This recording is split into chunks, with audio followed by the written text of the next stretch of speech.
Hello, my name is Yizhao Martins, licensed marriage family therapist, couples therapist. Today, I am in the mood of telling you stories. Let's start with the story when I was 5. So I grew up in Beijing, China, and I was living in this apartment complex during that time when I was a kid. And there's an upstairs neighbor that's a boy that's my age, and he is the grandson of my piano teacher. I remember clearly one day this grandmother came to my mom and apologized for all the noises this boy is creating, telling us that he was diagnosed with ADHD. And I remember very clearly about her facial expression and my mom's when they were standing taller than me and I was looking up at them and they're having this conversation that she was so apologetic and there's some um, reading of sorry and a little bit disgust on her face when she was talking about his diagnosis of ADHD. And my mom's also looking apologetic and a little bit sympathy and feeling sorry for her grandson. And then there's a little bit of relief that, oh, thank God my daughter doesn't have that. What is that? ADHD, 多动症 in Chinese.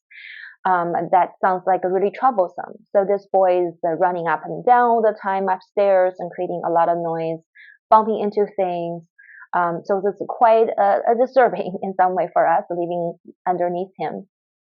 And I don't know how I picked up all those facial expression and the messages from my mom and this grandmother when I was 5. Maybe that's why I'm a therapist nowadays and I'm specialized in ADHD impacted relationship issues. But I remember very clearly they both seem to have this expression of disgust, sorry, sadness, and for my mom, a little bit relief. So that's story number 1, my experience as a child with a term or diagnosis of ADHD and how's that impacting my life then. So fast forward 2 more years and I was in elementary school about 6 or 7 and I was attending Chinese watercolor painting classes every week for many years. So if you're familiar with watercolor, you know the key of watercolor is the mastery of water control. And it's extremely difficult for a 6-year-old to have that fine motor skills and also the coordination to master this skill. What adds to the challenge is we paint on this thin rice paper for Chinese watercolor compared to the Western watercolor. The paper is kind of thick. It's like cold press or warm press. So what happens is if you don't have enough water and then the paintbrush is very dry, you actually destroy the paper. And if you have too much water, it's not only drippy, but also you wet the paper and it melts. And if you apply another layer before it gets dry, you make a hole in the paper. So you can probably guess what happens. So every time after my class, I will be holding onto a piece of paper with a hole in the middle. That's my drawing. I remember the look on my teacher's face was an older Chinese lady, even though she didn't say it, but her eyes were having all the message delivered to me with this disapproval. What I was reading from her eyes are, how can you be so messy as a girl, right? And then with that, I'm continuing to learn growing up in China that a Chinese girl, later a Chinese young lady, is supposed to be detail-oriented, organized, a caregiver, and a multitasker, and a planner. And if you don't fit in this category, you will be judged as a Chinese woman.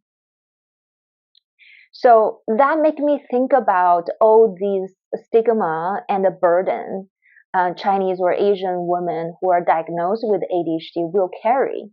And I was leading this group for Asian Mental Health Collective 2 weeks ago, and a group of women were having discussion about neurodivergence in Asian culture.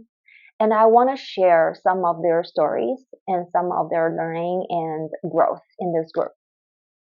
So what are the challenges for Asian women who are either diagnosed with ADHD or underdiagnosed? It can show up as an extra layer of shame because of the high expectations that women are supposed to be. Planners, organizers, multitaskers, detail-oriented, clean and not messy. And somehow that is the opposite of what the ADHD brain tend to represent. If you think about it, ADHD brain shows in behavior as a hard time with planning, organization, paying attention to details, repetitive tasks, right? And to be controlled and calm and not be impulsive. That's almost impossible for a typical ADHD brain, which is different from a neurotypical brain.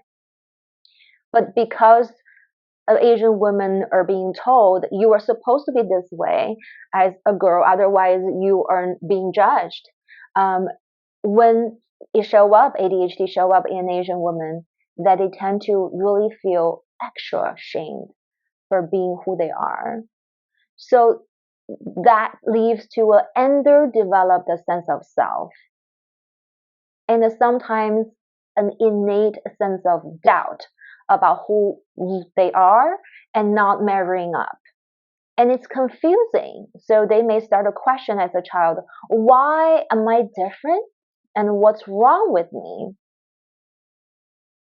And because the society has this expectation on Asian women, Asian girls for being a planner and organized, they may not have the courage or not having enough support to develop a sense of self and to self-define as who they are as a neurotypical Asian female. So in our Asian mental health support group 2 weeks ago, we really went over the challenges for Asian women growing up with ADHD symptoms and not knowing if they should have a diagnosis. And even when they get a diagnosis, they're afraid to disclose that to their families, in fear that they will disappoint and let down their parents and family members.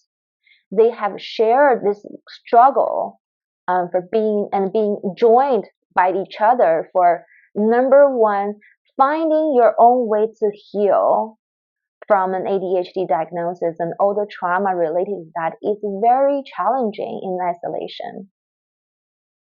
Number two, to develop emotionally, to develop the social emotional skills is a struggle when you're being alone and not being understood and supported. And as I talked about this before, if you were born in this country in America after 1990s, you will likely to receive some form of support from the government because they have this funding to put in social emotional development and coaches and consultants in public schools. But if you were born before that, or you were born in a different country like me, you are likely never received any acknowledgement, guidance on developing your social emotional skills. And very likely you were told not to have feelings or express your feelings or certain feelings because it's not culturally accepted, not the norm, or your family members, parents don't know how to express and hold those emotions for you. So that's why a lot of people come seek therapy nowadays to get a booster for social emotional skills development. And also to be seen and to redevelop this sense of self that's solid, which is the foundation for healthy relationships.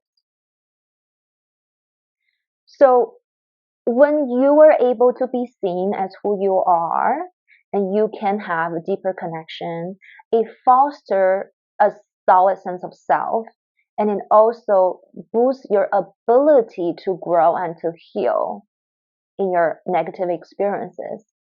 So through this Asian Mental Health Collective supported community group, this group of women met 8 times within 8 weeks period of time to use this technique called joining to see each other's similarity and differences and to integrate those. And they found great healing in seeing each other for being neurodivergent and each their own struggles in a similar and different ways. So I really hope that there are ongoing conversations for Asian women, for Asian populations, for any other population to get together and connect and talk about what's the unique challenges for individuals with ADHD and then how it's like to be in relationship with other people, for the partners with ADHD and for partners of ADHD partners. There are two different sets of challenges, but there are also some similarity and interactions. Both groups need to be seen and to be understood for their struggles and how the challenge of ADHD symptoms impact the relationship, and to have ongoing conversations with each other to discuss, find accommodations that work for your relationship and your family. Until next time, thank you for listening.